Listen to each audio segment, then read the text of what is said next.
Ce jour dédié pour l'élévation de l'âme de Esther Bat Clara. On va parler un peu d'un interdit qui est archi inconnu, qui s'appelle Bishul Goïm, cuisson de Goïm, de non-juifs. Les gens pensent que tous les éléments qui sont cachers, ils sont cachers. C'est faux.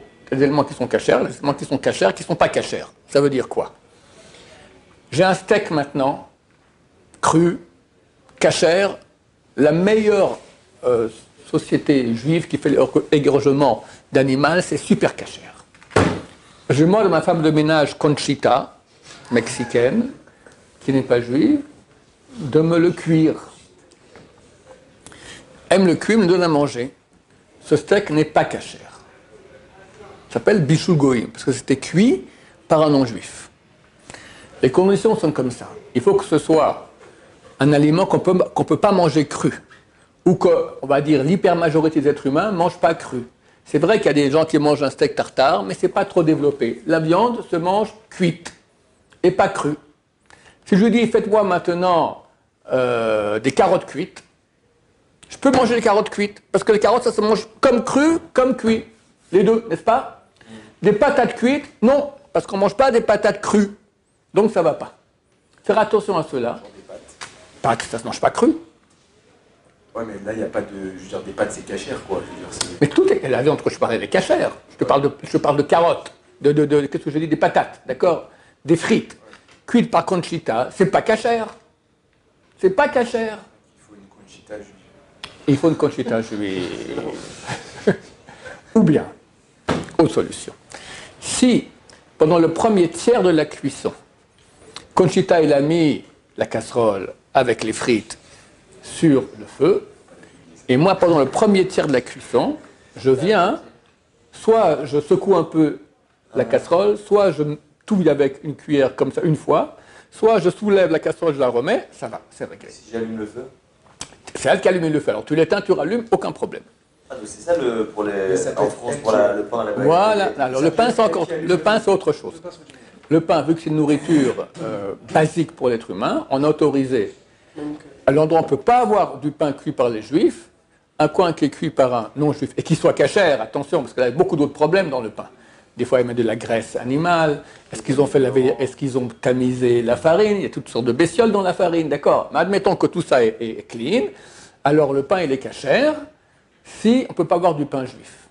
Maintenant, qu'est-ce qu'on nous recommande pour le rendre juif? Tu jettes dans le feu même un cure-dent, ça va. À l'époque, c'était du feu, d'accord. Alors aussi, si le four t'éteins, tu rallumes, c'est bon. D'accord? Ça ne doit pas être le juif qui a allumé en premier le. Non, pas forcément. Mais il faut que pendant le premier tiers de la cuisson, après c'est trop tard. Si vers la fin de la cuisson tu touilles, ça ne vaut plus rien. Il faut que dans le premier tiers de la cuisson, maintenant. C'est quoi le substratum? Alors, c'est une très bonne question. Pourquoi c'est interdit? Il y a, dans les rabbins du Moyen-Âge, il y en a qui disent que c'est pour ne pas qu'on se marie avec la fille. Si je mange sa nourriture, je vais chez lui, lui vient chez moi, et il a une petite fille blonde, et puis elle me plaît, et je la marie à mon fils ou à moi-même, ou les deux, d'accord?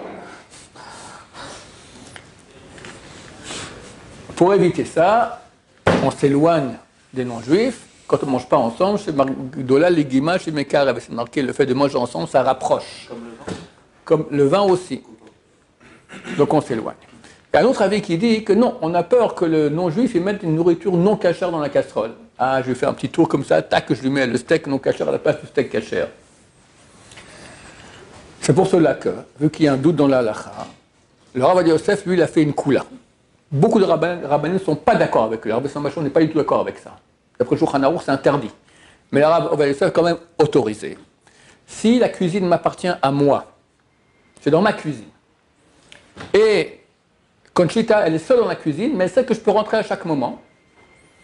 Alors, si j'ai allumé le feu, comprenez bien, si j'ai allumé le feu, après Conchita vient et cuisine sur ce feu-là, c'est pas cachère, parce que je fais qu'allumer le feu. Si j'ai mis sur le feu, ou j'ai enlevé la casserole du feu et j'ai remis sur le feu, ça va.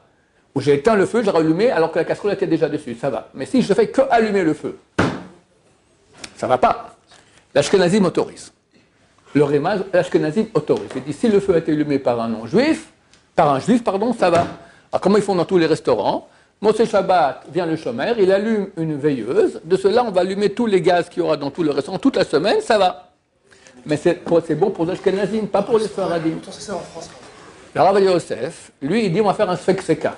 Sfek-Seka, c'est doute de doute, on va dire comme ça. Il y a un doute, est-ce que si le feu a été allumé par un juif, ça va ou pas? Le Réma Ashkenazim autorise, nous on interdit.